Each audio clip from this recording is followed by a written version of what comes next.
Cette fin d'année 2020 et ce début d'année 2021, c'était pour beaucoup une période difficile.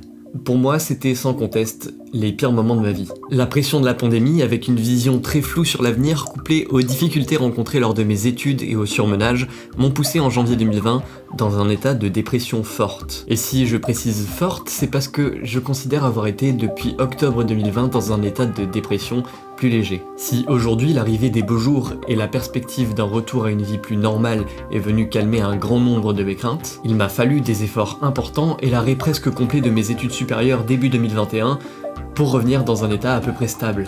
Et c'est dans ce contexte-là que j'ai décidé de me lancer dans un projet un peu surprenant. J'avais besoin de faire quelque chose qui me passionne, sans avoir la pression des examens, d'une quelconque date limite, sans non plus l'attente de réactions positives ou négatives comme on pourrait l'avoir sur YouTube. Et c'est là que m'est venue une idée. L'idée de faire quelque chose qui ne fait pas vraiment partie de mes compétences que je dirais acquises. Me lancer dans quelque chose où je n'ai jusqu'ici jamais vraiment excellé, dans le but de développer mes compétences et m'améliorer. Alors, j'ai décidé de dessiner. Parce que j'adore dessiner. Si on me laisse pendant quelques minutes une feuille et un stylo, il y a de grandes chances que la feuille se remplisse petit à petit de dessins, de croquis, de formes. Et au fil du temps, ces dernières années, à force de dessiner à droite à gauche et étant un grand adorateur des manchots, j'en suis arrivé à la création de ce petit personnage. Un manchot, parfois tout petit, parfois un peu plus gros. Il y a quelques années, je m'identifiais moi-même à ce personnage, allant jusqu'à demander à des personnes rencontrées sur Discord de me le dessiner pour décorer les murs de mon appartement. Mais petit à petit, ce personnage est devenu indépendant. Je l'ai tourné et façonné dans mon esprit, je lui ai inventé une identité.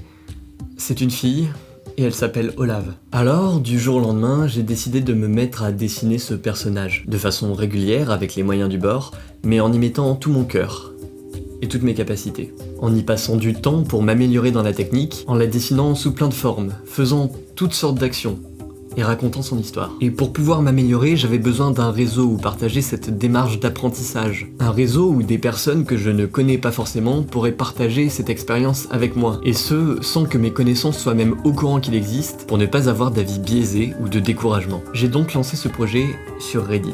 Dans la veine du subreddit Chloé, de Daily Duck ou encore de Pengu, qui, disons-le, ressemble pas mal à mon projet finalement. J'ai créé un subreddit sur lequel j'ai commencé à faire des dessins d'Olave réguliers. Au départ, j'en faisais globalement un par jour. Mais au début, le seul matériel que j'avais, c'était une gomme, un crayon, des feuilles de papier et un ordinateur. Ma technique sur les premiers jours était donc de dessiner sur une feuille les contours de mon image, avant de la prendre en photo grâce à l'application Microsoft Lens, qui permet d'enlever beaucoup de parasites et séparer globalement assez bien les traits et la feuille sur l'image, puis de colorer et faire les ombres par ordinateur sur un logiciel.